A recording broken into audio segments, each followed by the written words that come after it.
کے زمانے میں مصعب بن عمیر رضی اللہ عنہ کو شہید کیا گیا. آپ نے کہا انہیں کفناؤ. ایک چادر لائی گئی جس سے سر ڈھکا ہے تو پیر کھل جاتا, پیر ڈھکا ہے سر کھل جاتا. آپ کو کہا گیا اللہ کے رسول چادر پھٹتی نہیں, تو آپ نے کہا سر ڈھک دو اور پیر پر غرقت ایک گھاس ہوتی ہے وہ ڈال دو. اس کا مطلب یہ کہ ڈھانکنا ضروری ہے. کپڑا نہیں تھا تو گھاس سے ڈھکا گیا, اس لیے میں نے کہا کفنانا ضروری ہے. ٹھیک ہے, تو کفن لایا جائے. میت کو کفنانے کے لیے یاد رکھیے کہ کوشش کی جائے کہ سفید کپڑا استعمال کیا جائے. سفید نیا بھی چلے گا, سفید پرانا بھی چلے گا, اور اسی طرح سفید نہ ہو تو کوئی بھی رنگ کا چلے گا.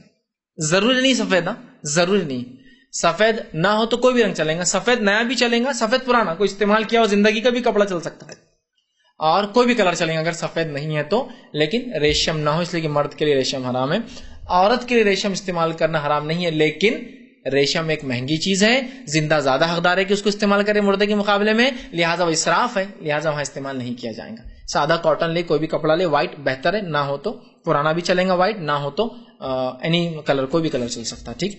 اب مرد کے لیے 3 کفن کے استر ہوں گے, مطلب 3 چادریں ہوں گی. عورت کے لیے 5 چادریں ہوں گی, 5. مرد کے لیے کتنی چادریں ہوں گی؟ 3 چادروں میں لپٹا جائیں گا. عورت کے لیے 5 چادریں ہوں گی, یاد رکھیے. ٹھیک. اور یہ چادریں کچھ بھی ہو سکتی ہیں, کبھی کبھار کپڑے نہ ہو تو استعمال کا کپڑا بھی ایک چادر بن سکتی ہے کہ ایک شرٹ پہنا دیا گیا, ایک اس کے بعد یہ اور وہ, مطلب نہیں ہے تو اب کپڑے ہی اویلیبل, کیا کریں گے, وہ ایک الگ چیز ہے.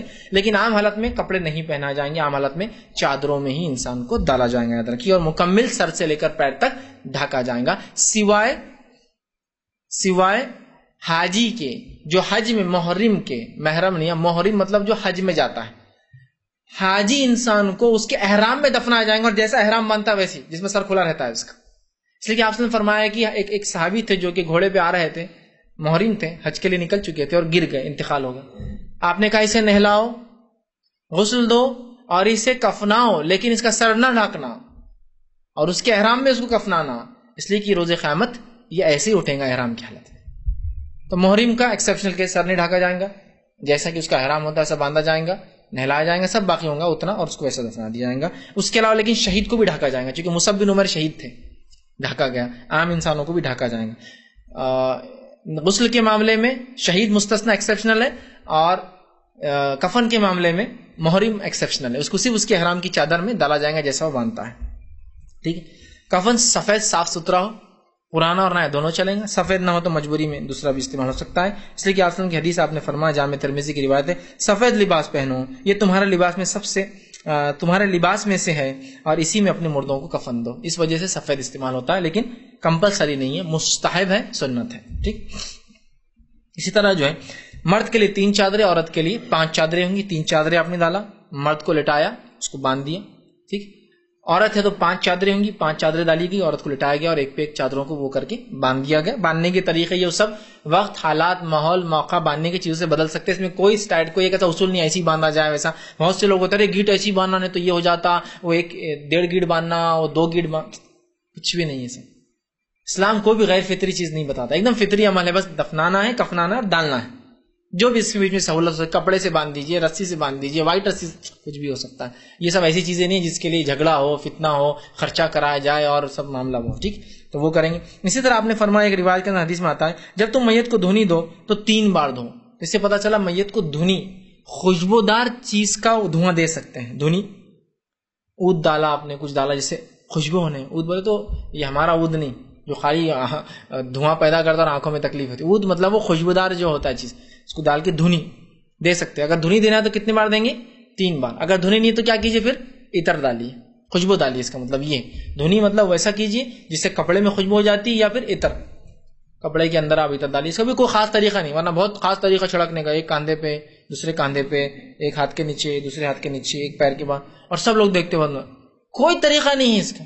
آپ خوشبو لگاتے ہیں اپنے آپ کو تو کوئی اسپیشل طریقے سے لگاتے ہیں, خوشبو لیا آپ نے, لگا لیا ہوگا زندہ میں, تو ویسے مردے کو خوشبو لگانا ہے. یا پھر دھنی دیجیے, ڈالیے اس کے اندر, اور آنکھ سے اس کو دھواں دیجیے جس سے اس کے کپڑوں میں, اس کے کپڑے سے مراد اس کے کفن میں خوشبو ہو جائے. ٹھیک.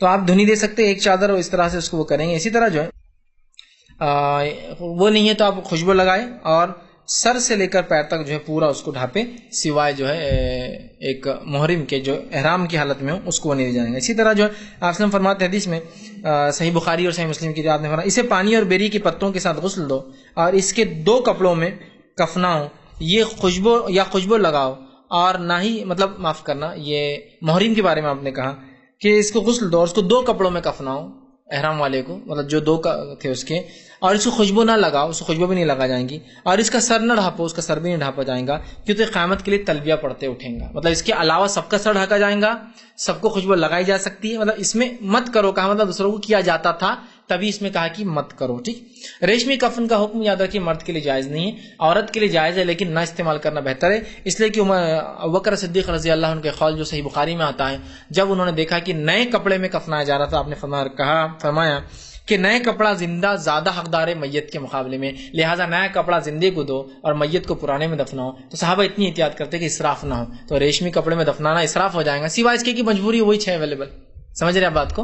تو احتیاط بہتر ہے، اس لیے کہ آپ صلی اللہ علیہ وسلم نے ایک حدیث میں فرمایا کہا کفن میں غلو، فضول خرچی نہ کرو، اور اس لیے کہ بہت جلدی چھن جاتا ہے، یہ روایت ابو داؤد کی، کفن میں غلو مت کرو کفن میں، اس لیے کہ بہت جلدی چھن جاتا ہے نا، آپ نے دفنا 2-3 دن میں سڑ جاتا ہے پورا، بہت جلدی خراب ہو جاتا ہے کیا، اور ابوبکر کا قول بھی گواہی ہے کہ زندہ زیادہ حقدار ہے واقعی میں کفن کے کپڑے کا، نئے کپڑے کا۔ بہرحال اب اللہ نے ہمیں الحمدللہ اتنے اچھے حالات دیے، اتنا اچھا ماحول دیا، آسانی سے کفن مل جاتا، نیا مل جاتا، تو کوئی مسئلہ نہیں، لیکن یہ اسلام کی سادگی نہ بھی ہوتا، اب یہ سب کر سکتے ہیں، ہوتے ہوئے بھی کوئی چاہے سادہ پرانا استعمال کرنا تو بھی کر سکتا ہے، کوئی مسئلہ نہیں، ٹھیک۔ اب نماز جنازہ انشاءاللہ، اور اس پہ اپنی میری بات بھی ختم ہو جائیں گی، اگلی بار